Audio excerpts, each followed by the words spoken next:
exposición. Recordarles, chicos, que ya tenemos los calendarios y recordarles a ustedes particularmente que tienen que tener ustedes sus 10 cursitos aprobados. Oigan, esto es cajonero, es de entradita, ¿verdad? Para que no les pueda afectar en su oportunidad de curso de repitencia, ¿verdad? Esto es importante. Si tienen escuela, saquen escuela. Si llegaron a 31, 36, si tienen retrasada, traten de sacar el famoso 30, que se puede, existen milagros, sí los hay, y mejores que los que salen en la Rosa de Guadalupe. Con eso les digo todo. Se puede que se puede. Uno. Segundo, chicos, ya tienen ustedes esos calendarios. Segundo, tenemos la situación que efectivamente a través de nuestro señor decano y junta directiva, pues la semana pasada se estuvo platicando sobre la quinta oportunidad para los chicos. Entonces, ya ha sido aprobado esto desde la semana pasada. Por favor, a los chicos, por favor, si ustedes tienen algún hermano, algún amigo, algún conocido, por favor, díganle que esté muy anuentes a la página de derecho.club, porfa, ¿oyeron? Porque ya prontamente vamos a estar compartiéndoles a ustedes efectivamente toda la información respecto a la quinta oportunidad. Por consiguiente, veamos qué otra información. Sí, para los que están preguntando a qué hora están atendiendo los señores de registro de estadística, pues les quiero comentar que tentativamente están de las 7:30. Saben que ustedes que es muy temprano, no creo que lleguen a esa hora. A las 8 de la mañana para las 13 horas, creo 1 de la tarde, es que están atendiendo, ¿oyeron? Entonces, veamos qué otra información. Sí. Esa es la información que tenemos para hoy, para esta noche, esta tarde, esta nochecita fría, ¿verdad? Salvo que tuvieran por ahí alguna acotación, algún comentario, alguna situación, pueden levantar su manita y les hacemos el uso de la palabra antes que tengamos al doctor, porfa. Elizabeth. Hola, buenas noches. Yo tengo una consulta. Anteriormente yo aprobé mis cursos de retrasada el año pasado, pero, o sea, sí están las notas de aprobado y todo, pero cuando yo descargo la información me dice que todavía, o sea, no aparecen. Fui Sí, aquí a no zona está. 2. No está. Eso es algo que yo les expliqué en los primeros días. Les hago nuevamente esa invitación, chicos, a que por favor estén anuentes a la información que yo les traslade, ¿sí? Nosotros de coordinación de séptimo semestre tenemos que estar muy anuentes a todos estos procedimientos. La información que les comenté fue que el señor ingeniero nos manifestó que por este momento no les van a aparecer a ustedes evaluaciones ni de retrasadas ni de escuela o alguna evaluación que tuviesen de escuela anterior. Entonces, de forma tentativa, pues se tiene contemplado para el mes de marzo. Es mi recomendación que puedan ustedes verificar esta situación, ¿verdad? Si en todo caso no apareciera, cosa que yo creo que no va a suceder, que todo va a estar en orden, pues podrían acercarse allá a la sede que tenemos de CAN, ¿verdad? La sede temporal que tenemos de atención al estudiante, específicamente con procesamiento de datos. ¿Bien?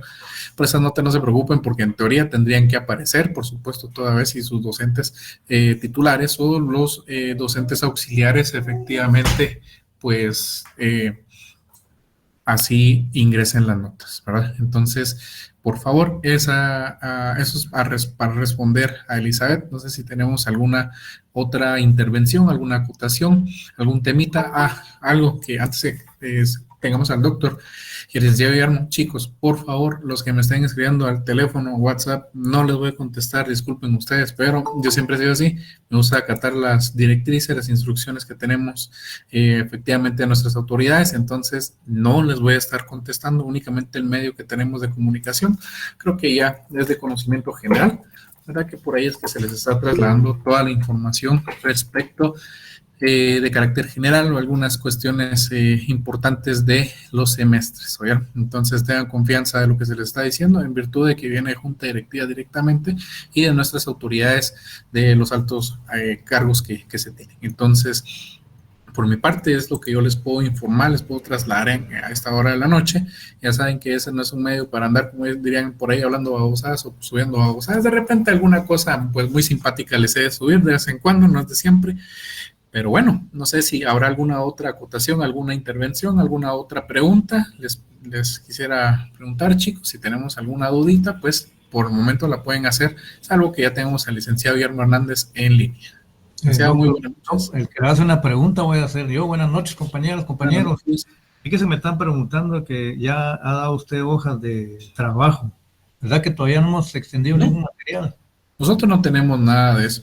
Disculpe que me comentan de una hoja de trabajo que ha subido LIC, si aún no la han subido, gracias. No, No, compañeros, no, no. nosotros no trabajamos con ese sistema de hojas de trabajo en laboratorios. Nosotros lo que hacemos es repasos, dos clases antes del examen, compañeros. Así por el momento no tenemos nada, doctor. No, no, no, no, para nada, chicos. Y esa es otra cuestión que también se nos ha dado con anterioridad. Por favor, las personas que se hagan pasar por mi persona o por el licenciado Guillermo Hernández tienen que saber, chicos, por favor, y una vez aquí lo dejo sentado, mi estimado Lick, que van a tener problemas legales. Por favor, no se estén haciendo pasar por nosotros. Nosotros en ningún momento subimos notas de trabajos o estamos solicitando información de los alumnos. Por favor, ¿oyeron? Ahí sí que encarecidamente se los pedimos. No solicitamos, no hacemos laboratorios así y mucho menos andamos solicitando información de alumnos, porque ya el año pasado nos sucedió, ya se tuvo la consideración oportuna, se tuvo que disculpar la persona y hasta ahí quedó. Entonces, ténganlo muy en cuenta, por favor, porque no voy a estar escribiendo de teléfono ni ningún otro medio, ¿verdad? Eso sería... Gracias, doctor. Ahora voy a... Le agradezco mucho. Solo otra intervención antes de que se nos vaya el avión. En el aire. Sí. Le quería preguntar, ¿vamos a tener sesión el día jueves en virtud que tenemos evaluación de retrasada? No es el viernes la evaluación, ¿no? No, es el jueves. ¿A qué horas usted? Eso lo tenemos contemplado para siempre en la misma hora. Voy a hablar con el doctor y le confirmo. Ajá, sí, antes de que se nos vaya el avión, porque sí tenemos, 9 tenemos evaluación de retrasada penal 2. Solo mándeme el calendario, por favor, doctor, y ahí vemos. Muy bien. Gracias, a todos, doctor. feliz noche. Ahí estamos. Compañeros, ¿sí me escuchan? Sí, claro. Y licenciado. Miren, pues, contrario del criterio, lo respeto al doctor aquí, a mí sí me pueden escribir al teléfono que les di por cuestiones académicas. Yo los apoyo en todo lo que sea académico, les di mi número de teléfono, 4100-5206, pero por favor por WhatsApp, porque por llamadas me es complicado, porque como les comenté que soy el coordinador de asuntos jurídicos y tengo mi trabajo en el día. Entonces yo les voy a contestar así a la brevedad y podemos platicar del tema de académicos y todo. De la misma forma, en la próxima clase yo les voy a compartir en el grupo de WhatsApp la librería y las 2 personas que venden los libros del doctor de Mata, que ellos se los llevan a la puerta de su casa, de despacho, de oficina o de escritorio, por un pequeño recargo, ellos le van a dar el precio y todo. O sea, yo no vendo libros, únicamente soy como intermediario, pero yo a los compañeros que me apoyan les voy a dar el contacto. Y ese es por las razones que la editora da 100 textos y aquí los distribuimos entre las secciones. Y bien, la otra cosa, compañeros, siempre que hay examen parcial, las 2 últimas clases previas son para repasos. No vamos nosotros a hacer, compartir hojas de laboratorio o trabajos así extra clase, ¿no? Aquí los puntos son 30 en el primer parcial, 40 en el segundo y 30 en el final. No se hacen laboratorios. Laboratorios se dice a nivel académico, pero famosamente son los repasos del LIC penalito, son 2 clases antes del examen parcial. Eso sí participo yo aquí frente a ustedes, planteo 8 casos, los analizamos, los desarrollamos, los resolvemos y de esos 2 puede hacer que vengan unos 2 casos para que ustedes ya vayan con una su basecita. Lo único que sí les pedimos que por favor vamos a respetar los horarios de clase. Cuando sean presenciales no hay problema de que el cambio, ¿verdad? Pero hay momentos en que nosotros me dicen, Lick, yo no me puedo examinar en la primera hora por trabajo, quiero meterme en la segunda, no se puede porque hay un espacio en las plataformas y está codificado por carnet. Y si ustedes intentan ingresar en la primera hora para examinarse, nos va a dar problema también porque no les va a permitir el formulario a ustedes y se nos pierden. Entonces, todo lo que ustedes a nivel académico en pueden platicar conmigo, yo puedo hablar con el doctor y la solución. Pero sí, vamos a ir en orden. Y aquí hemos caminado, gracias a Dios, no tenemos ningún problema en junta, en coordinación académica y todo hemos caminado bien porque en todo caso, como les decimos, hay el diálogo. De mi caso, si me pueden escribir, por favor, yo les voy a contestar en su momento temas académicos y claro, lógicamente, de lunes a viernes, que sábado y domingo estamos todos con la familia, pero sí se presentan a veces dudas, pero yo generalmente las voy anotando y el día de los repasos ya hacemos las ampliaciones correspondientes, porque sí, los compañeros me platicaban que era prácticamente desde el punto de vista objetivo y subjetivo. No, le dije, una cosa es lo subjetivo, lo que no se ve, y otra cosa es lo objetivo, lo que sí podemos tocar, pues. Derecho penal subjetivo es aquella facultad que tiene el Estado. Es un poder que no lo vemos, pero sí lo sentimos porque nos restringimos a hacer cosas malas. Y un derecho penal objetivo, como les decía, son lo que se ve, lo que se siente, las leyes en sí, los cuerpos normativos penales que regulan las conductas. Así es de sencillo. Y nadie puede arrogarse esa facultad que tiene el Estado porque es soberana. Como los casos que les planteó el doctor, las escuelas, en los colegios, pueden ellos hacer sus propias reglamentaciones, pero no imponer multas, ¿verdad? Porque las multas son facultad del Estado, hay un proceso que se lleva especial para crearlas. Y algunos aquí ya hasta me platicaron, eso me motiva porque les veo que les está gustando el derecho penal, pues. Miren, en el condominio donde yo vivo, me multan por si yo entro después de las 10 de la noche, me multan porque, o sea, multas que son creadas por comités de vecinos. Sanciones podrían llamarse tal vez, pero tienen que ser avaladas porque realmente solo el Estado puede castigar. Sí hay cuestiones que uno no entiende cuando únicamente a través del bolsillo entiende uno. Claro, las multas que impone el Departamento de Tránsito, los policías, estas tienen un proceso legal, son legales, pero es el Estado que delega, pues.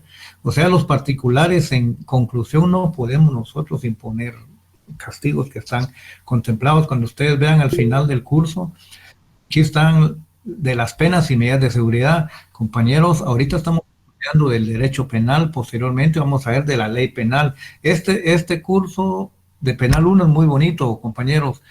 Está dividido en 4 grandes campos: del derecho penal como ciencia que están estudiando ustedes, de la ley penal, que son todas las leyes que vamos a leer, la estructura así doctrinaria, de la teoría del delito, que es lo más hermoso de este curso, y de las penas y medidas de seguridad, pero solo vamos a leer del artículo 1 al 122. Carlos, David, todavía tenemos tiempo que el doctor nos permite, dígame por favor.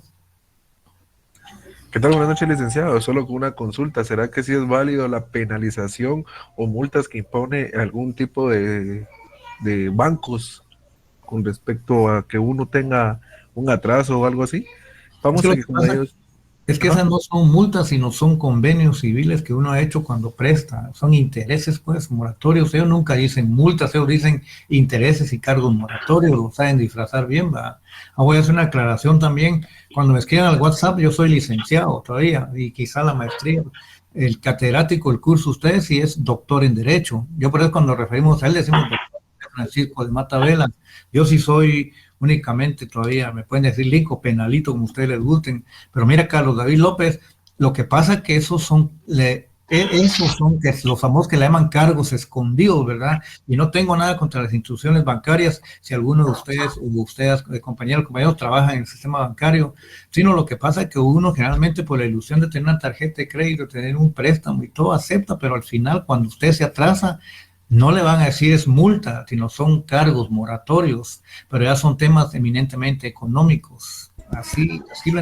Bueno, y cuando es, por ejemplo, una cancelación de tarjeta o qué sé yo, que uno muchas veces adelanta algo o ya no quiere el servicio y ya quieren ellos brindarle una penalización.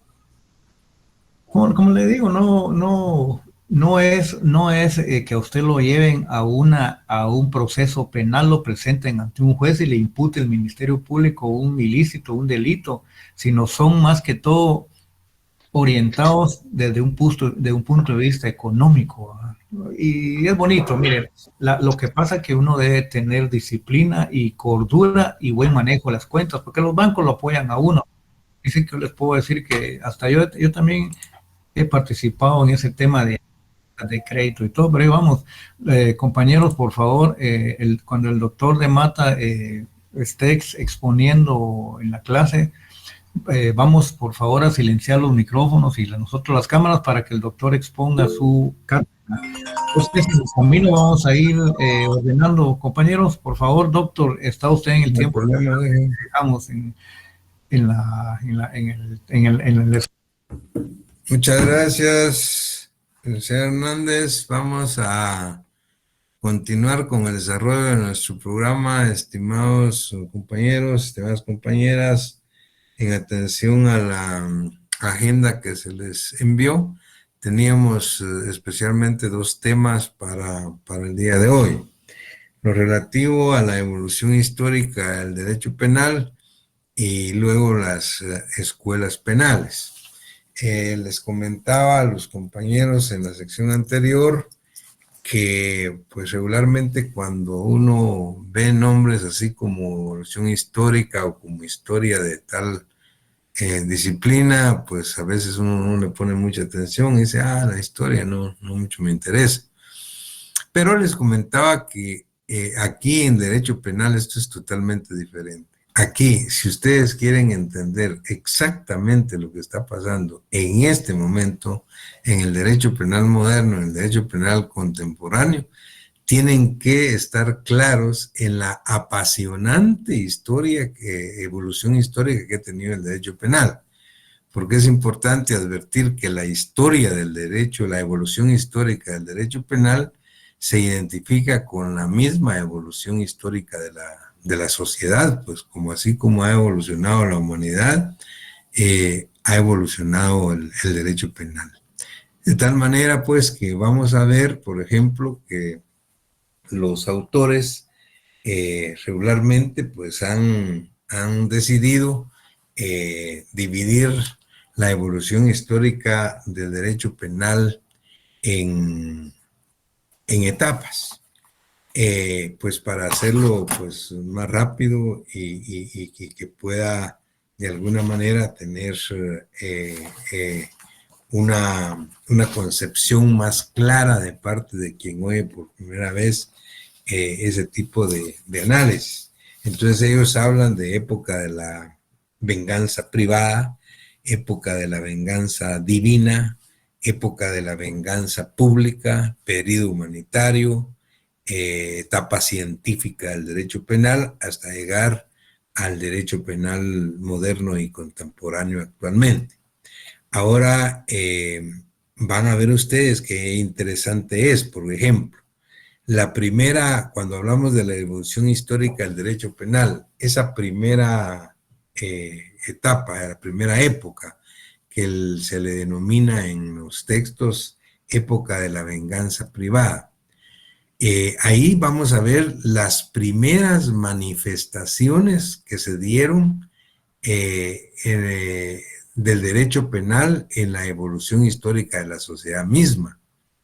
En esa época de la venganza privada no había organización social, pues no había Estado, pues ni mucho menos Estado, sino que estamos hablando de cuando las personas en grupos andaban pues sobre la faz de la tierra, en tribus nómadas, y obviamente que cuando las personas se ofendían o se agredían entre sí, las que se sentían ofendidas o agredidas, pues respondían a esas agresiones, se vengaban, pues, y esas fueron las primeras manifestaciones de derecho penal, que fueron bastante delicadas porque fue una época bárbara, muy sanguinaria, pues que la gente se cobraba justicia por su propia mano, se vengaba, pues. Eso fue las primeras manifestaciones en la etapa más antigua del derecho penal, pero vean ustedes, y eso es lo que llama la atención. Si vemos en nuestro derecho penal moderno, en nuestra sociedad moderna y contemporánea, en pleno siglo XXI como estamos ahorita, vean ustedes, se dan todavía manifestaciones de la época de la venganza privada. ¿Qué me dicen ustedes de los linchamientos? Los linchamientos son precisamente una manifestación de la época de la venganza privada, cuando la gente por sí misma quiere cobrar justicia por su propia mano, pues. Y eso es total y absolutamente ilegal. Eso es totalmente ilegal. Nadie absolutamente puede crear ni puede hacer justicia por su propia mano.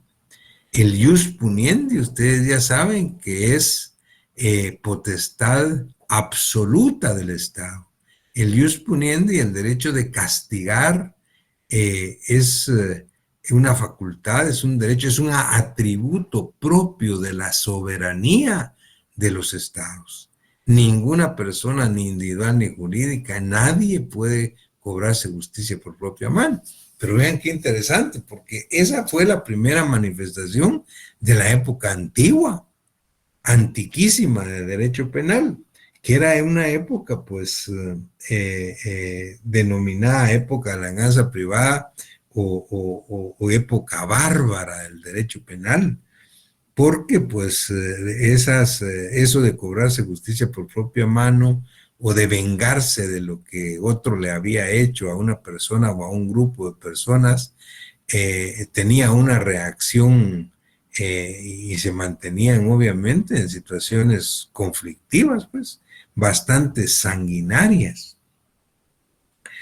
El extremo de esta época de la venganza privada es que la ley del talión, ustedes han oído hablar de ella, ojo por ojo y diente por diente, oigan lo que voy a decir, la ley del talión fue un paliativo para la época de la venganza privada. Imagínense hasta dónde estaba esa época de sanguinaria.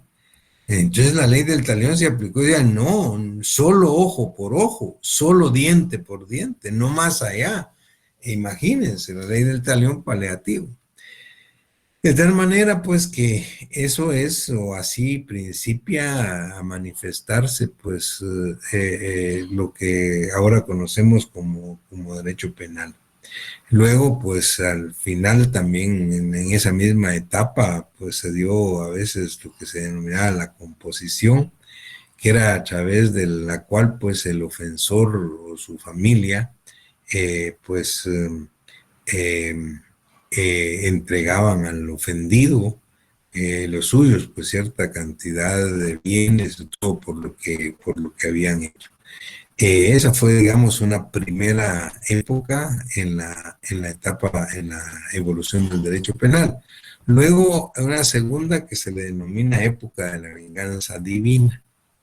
Esto es bien interesante. ¿Por qué? Porque ante la barbarie y las barbaridades que se cometían en la época de la venganza privada, los líderes religiosos, que eran, pues, los que se consideraban los representantes de Dios en la tierra, dijeron, miren, esto no puede ser así, pues, de verdad que la situación que se da de cobrarse justicia por propia mano es una situación de barbarie. Y si bien es cierto, Dios es el único que puede, hacer justicia en el cielo y juzgar en el cielo, pues los representantes de Dios en la tierra debemos de colaborar para hacerlo aquí. Y fueron precisamente los líderes religiosos los que tomaron la justicia en sus manos ante la barbarie que se estaba cometiendo cuando la gente por sí misma castigaba a las otras personas. De tal manera que aparece la venganza divina, es a lo que se le llama la época teocrática, ¿no? Y resabios de eso es, por ejemplo, el espíritu del derecho penal del antiquísimo pueblo hebreo, ¿verdad? Esa época de la venganza divina, pues, estuvo de moda todavía, pues, como un resabio de la Edad Media, ¿no? Lo único es que ahí ya había una organización social, ya había aparecido el Estado. Y es precisamente cuando aparece organizadamente el Estado, cuando el Estado advierte, pues, que ni las personas ni nadie más puede arrogarse el derecho de hacer justicia y castigar más que el Estado mismo, como representantes pues, de las poblaciones, del pueblo, y es donde aparecen ya organizado el Estado, y a partir de ahí el monopolio de derecho penal en manos del Estado, en manos del Estado. Sin embargo, también hay que advertir que el Estado, esas primeras manifestaciones de derecho penal por parte del Estado, pues eran totalmente arbitrarias, ¿verdad? Es decir, no habían métodos, no habían normas que regularan la proporcionalidad de las penas o los castigos con los actos que se estaban juzgando.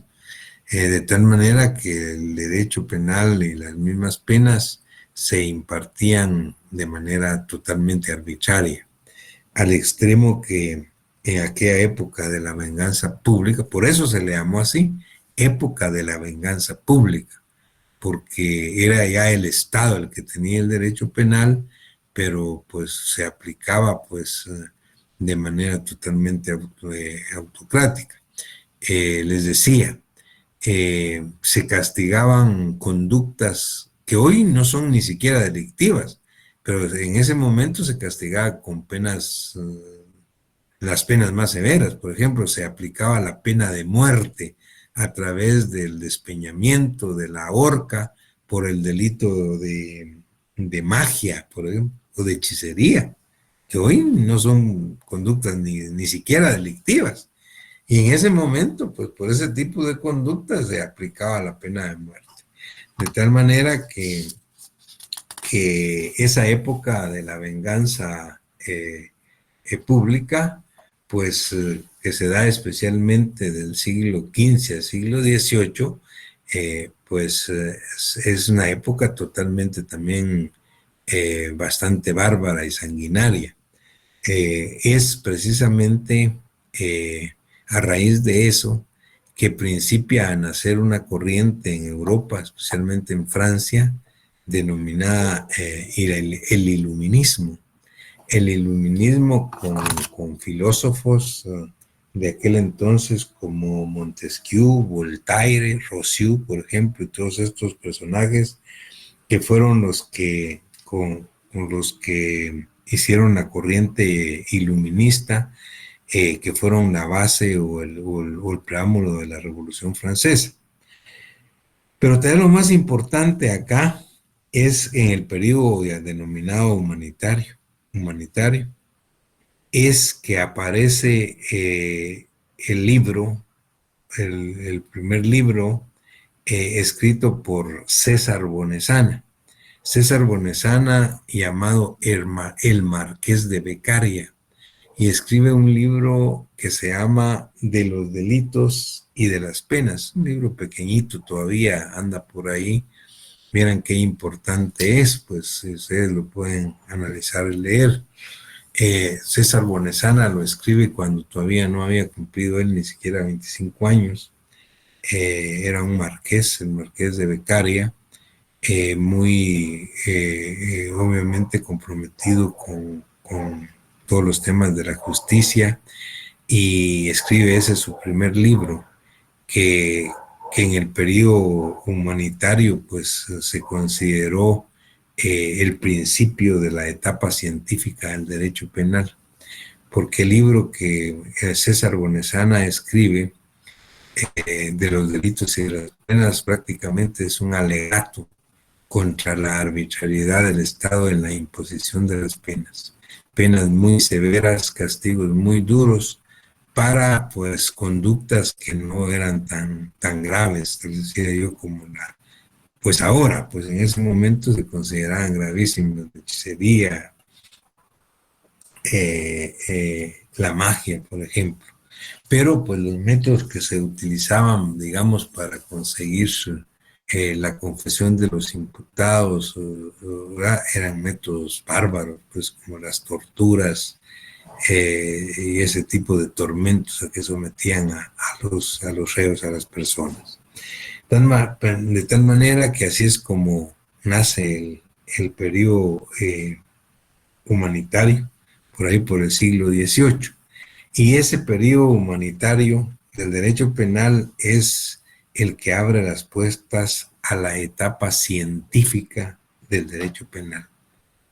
La etapa científica del derecho penal que nos lleva ya al derecho penal moderno y al derecho penal contemporáneo de hoy, precisamente se caracteriza por el aparecimiento de las escuelas penales, que son pues la segunda parte de la agenda que teníamos para tratar hoy.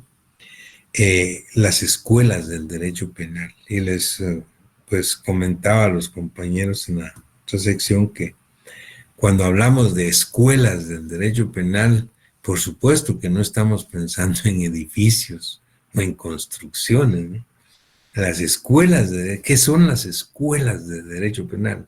Se llaman escuelas de derecho penal al conjunto de doctrinas, conjunto de métodos, conjunto de principios que tienen por objeto investigar la filosofía del derecho de penar. Conjunto de principios, de métodos, de escuelas que tienen por objeto investigar la legitimidad del jus puniendi del Estado, la naturaleza del delito, la naturaleza de la pena. A eso se le llaman escuelas del derecho penal. A ese pues conjunto de principios, métodos y doctrinas para investigar, para estudiar y fundamentar pues lo que es el delito, lo que es el delincuente, lo que son las penas, lo que son las medidas de seguridad. Y son las escuelas del derecho penal lo que dan pie a lo que pues, se denomina ahora derecho penal científico, ¿verdad? Pues un derecho penal totalmente estructurado para su estudio en cuanto al análisis de las principales instituciones de nuestra disciplina, como es el delito, como es el delincuente, como son las penas, como son las medidas de seguridad. Muy bien. Es a partir de las escuelas cuando se principia a hacer el análisis de los sistemas de justicia penal, pues que funcionan o que han funcionado en el mundo. Y el aparecimiento de las tres más importantes o tres más grandes escuelas del derecho penal en Italia, en Europa, especialmente en Italia, es la escuela clásica, luego la escuela positiva y luego las escuelas intermedias. Es importante, y eso vamos a tratar de explicar hoy, los postulados de cada una de las escuelas, o sea, los más importantes postulados de cada una de esas escuelas. Principiando por la primera escuela del derecho penal, que es la escuela clásica. Algunas connotaciones. Antes tal vez una nota para que ustedes mediten y se les quede, es curioso. La escuela clásica del derecho penal es la escuela clásica. Lo único es que esta escuela no se llamaba escuela clásica. Esta escuela se llamaba Escuela de Juristas del Derecho Penal. Y la verdad es que el nombre de escuela clásica fue un apodo, oigan esto, un sobrenombre que despectivamente le pusieron los positivistas 50 años después de que había nacido y que había pues desarrollado y que se extendía por todo el mundo sus principios. Entonces aparece la escuela positiva también en Italia y ellos son los que dicen nosotros somos los de avanzada, los modernos, aquellos son los clásicos, los antiguos, es la escuela clásica. Ahí es donde se toma el nombre de escuela clásica, que prácticamente fue un apodo, ¿no? Pero esa escuela de jurista tiene ciertas características. ¿Cuáles son las características y sus principales postulados? Escuchen esto. Esa escuela de juristas, en primer lugar, es una escuela de origen italiano. Todos sus precursores o los padres de la denominada escuela clásica son italianos, pero dejen eso.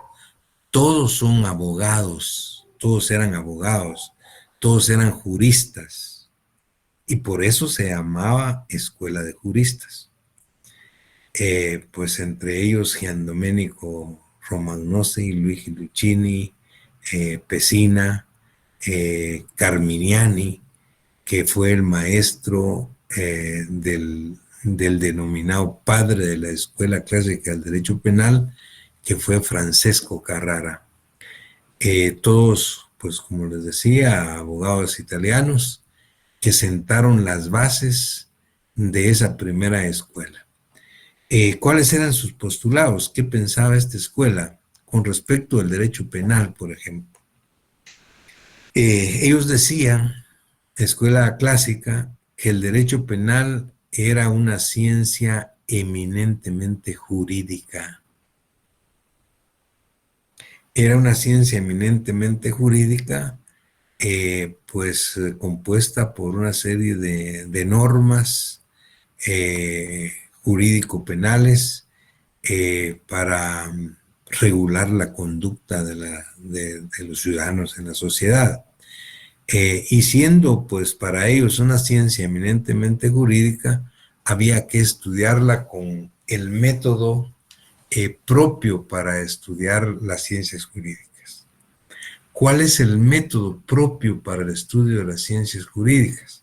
El método lógico abstracto, racionalista o especulativo, de inducción y deducción.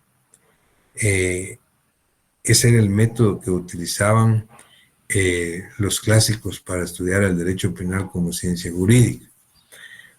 Otro postulado y muy importante, que los clásicos principian por el estudio del delito. Toda la estructura pues, de la sistemática jurídica la hacen ellos a partir de estudiar el delito, y el delito como ente jurídico. Ellos estudiaron el delito como una creación de la ley, el delito como el choque entre la conducta de las personas y la norma penal del Estado. Ese choque que se da entre la conducta humana y la norma penal del Estado es lo que técnicamente decían produce lo que se denomina el delito como ente jurídico, que fue postulado básico del que empezaron los clásicos. Respecto de la pena para ellos, para los clásicos, era la única consecuencia del delito. La pena era para ellos la manera en que el Estado resarcía, digamos, los daños que el sujeto que violaba la norma penal pues se hacía acreedor. La pena como castigo, pues recuerden ustedes lo que les decía la teoría de la retribución, quien la hace la paga. Entonces para ellos la pena era un mal necesario que imponía el Estado a quienes cometían un delito. La pena como la única consecuencia del delito. Ahora, ¿qué pensaban ellos del delincuente? Algunas veces se dijo o se les criticaba de que los clásicos se habían olvidado del estudio del delincuente.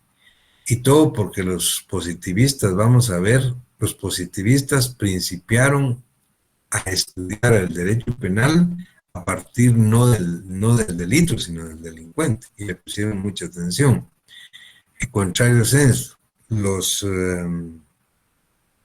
clásicos, la escuela clásica principia a través del estudio del delito como ente jurídico. Y respecto del delincuente, bueno, los clásicos consideraron que habían dos clases de sujetos que cometían delitos. Uno, los imputables, y dos, los inimputables. Los inimputables son aquellos que no están por su edad o por su no han alcanzado la madurez psicofísica para entender de la gravedad y las consecuencias del acto que realizan, un menor de edad, o bien que no están en condiciones de comprenderlo porque son trastornados mentales o son locos. Entonces, para los clásicos habían dos tipos de personas, los imputables y los inimputables. Los imputables son los responsables de la comisión de delitos, los que saben lo que hacen, los que son mayores de edad, los que están claros en que están cometiendo un delito. Y luego los inimputables son los que no han alcanzado esa madurez psicofísica por su minoría de edad, o en todo caso los trastornados mentales o los locos.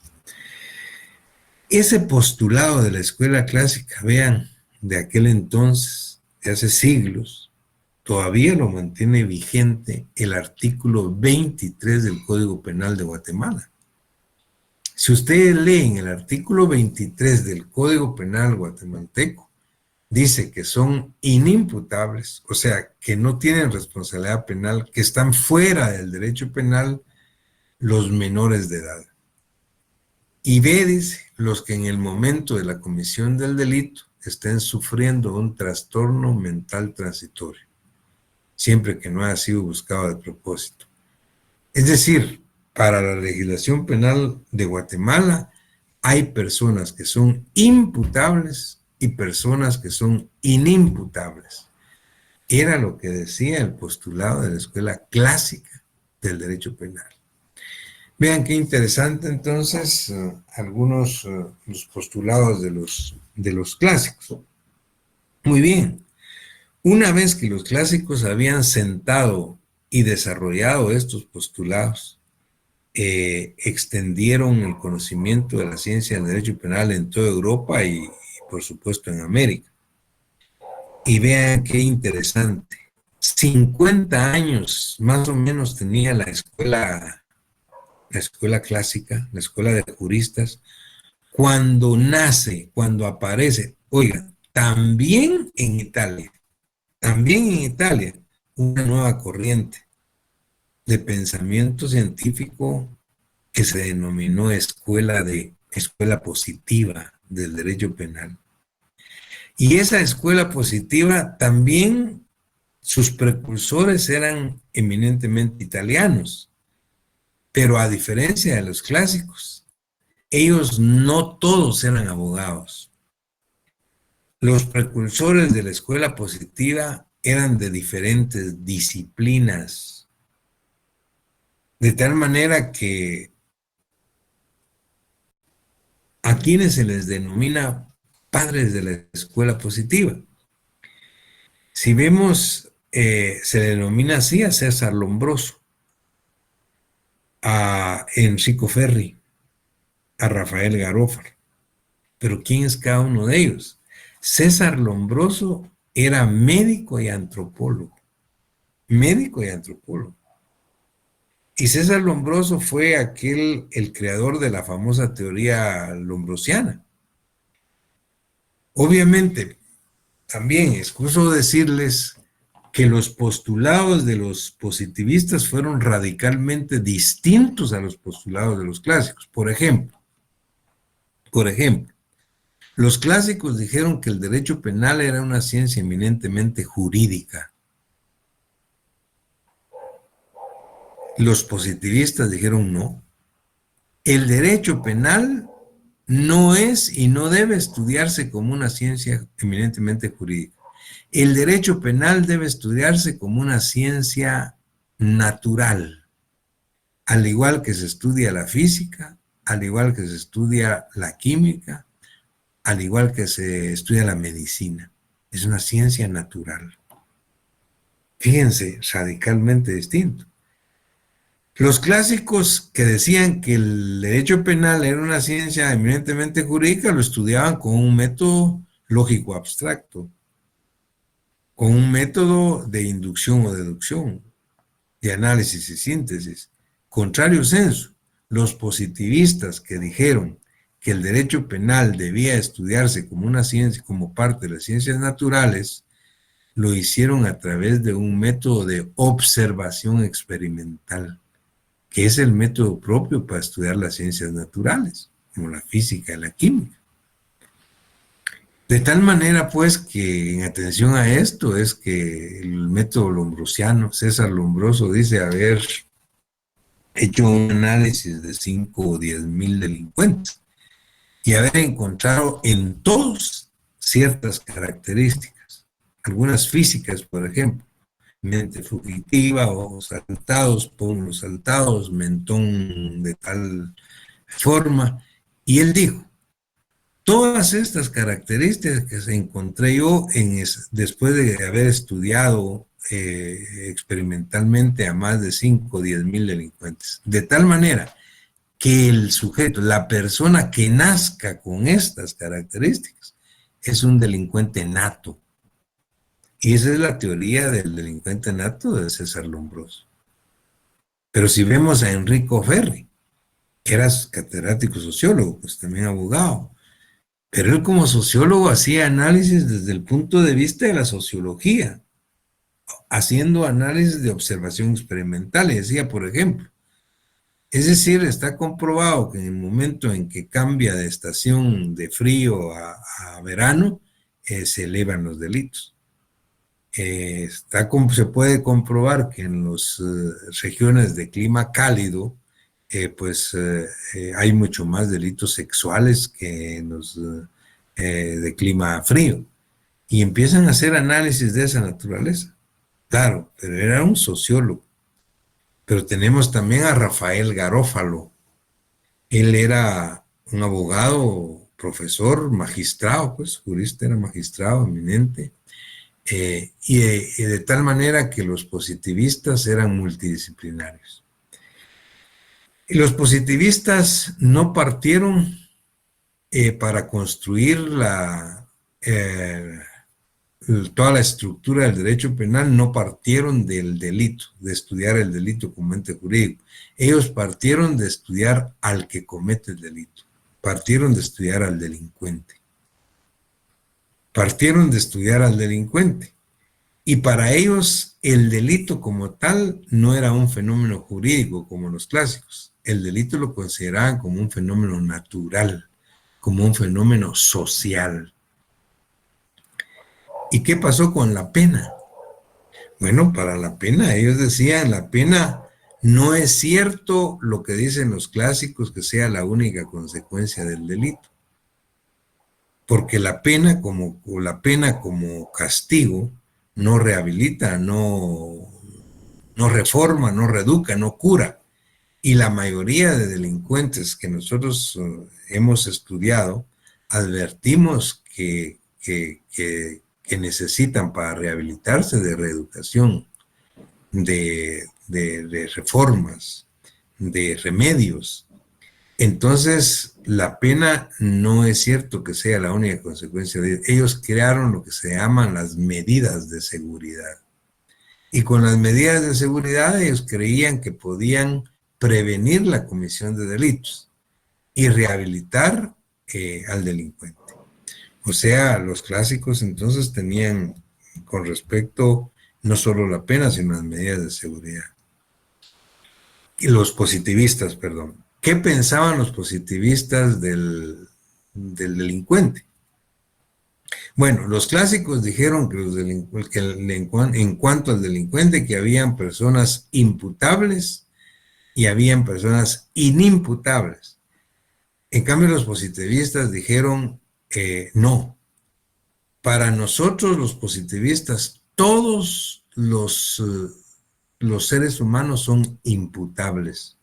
No importa que sean mayores o menores de edad, no importa que sean locos o que sean normales, la sociedad debe defenderse de todos aquellos quienes la atacan, no importa que sean. Y planteaban ejemplos pues para que advirtieran lo equivocado a los otros. Decían, por ejemplo, para los clásicos, los menores de edad son inimputables. Pero no, decían ellos, el hecho de que de un menor de edad, de un alguien de 10 años, vea con una pistola disparando, no quiere decir que porque tenga 10 años no mate. El hecho de que el que venga disparando esté loco, no quiere decir que porque sea loco no va a causar daño, ni va a lesionar, ni va a matar. O sea, la sociedad debe defenderse de todos aquellos que la atacan. Entonces, para los positivistas, todos los sujetos son imputables. Y esos eran los postulados de la escuela positiva. Ahora, luego que los positivistas, 50 años después, salen o emergen con esos postulados radicalmente distintos, dicen que prácticamente hacen caer en crisis al derecho penal. ¿Por qué? Porque entonces, ¿a quién creerle, pues? ¿A los clásicos o a los positivistas? ¿Quién tiene la razón? ¿La escuela clásica, la escuela judía o la escuela positiva? Y empiezan los debates y las discusiones. El problema es que esto, pues, obviamente, empiezan las situaciones dentro de las instancias, pues, no solo académicas, intelectuales, sino también entre las instituciones jurídicas. Por ejemplo, bueno, ¿a quién le creemos? ¿Cómo legislar de mejor manera? Y ese debate, pues aún se mantiene. Los grandes problemas, digamos las contradicciones que hay entre el derecho penal como tal y la criminología como tal, son parte de las contradicciones que tuvo la escuela clásica y la escuela positiva. En ese sentido, pues como que el derecho penal identificándose un poco más con la escuela de juristas, con la escuela clásica, mientras que la criminología, ya vamos a estudiar en su momento, se identifica mucho pues con la escuela positiva, de multidisciplinaria, sintética, etc. Lo cierto es que esa discusión, esa lucha entre las dos escuelas, entre los diferentes tratadistas, es precisamente lo que da paso a que nazcan las escuelas intermedias del derecho penal, y que abren la posibilidad del estudio del derecho penal moderno y contemporáneo. Entonces, ¿qué son las escuelas intermedias?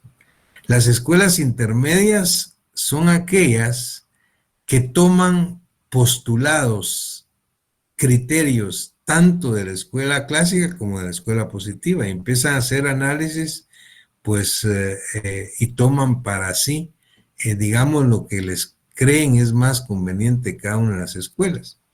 Y así es como nace la terza escuela italiana. ¿Y por qué terza? Porque es la tercera. La primera fue la de juristas, que fue italiana. La segunda fueron los positivistas, que fueron italianos. Y la terza escuela italiana, que fue una escuela intermedia. La escuela sociológica francesa, por ejemplo, es una escuela intermedia. La escuela técnica jurídica alemana, por ejemplo, son escuelas intermedias, pues, para ir analizando los postulados de la disciplina de derecho penal. Muy bien, vean ustedes entonces qué importante es advertir la evolución histórica del derecho penal desde que aparece en sus manifestaciones más rudimentarias hasta el derecho penal moderno contemporáneo que vamos a estudiar ahora, pasando por las escuelas que son el principio del estudio del derecho penal científico. Con esto, pues, estamos finalizando nuestra agenda de hoy, dándoles las gracias. Espero haberlos motivado para que ustedes puedan seguir indagando sobre esto. Que estén muy bien y nos vemos el jueves en la próxima clase. Buenas noches.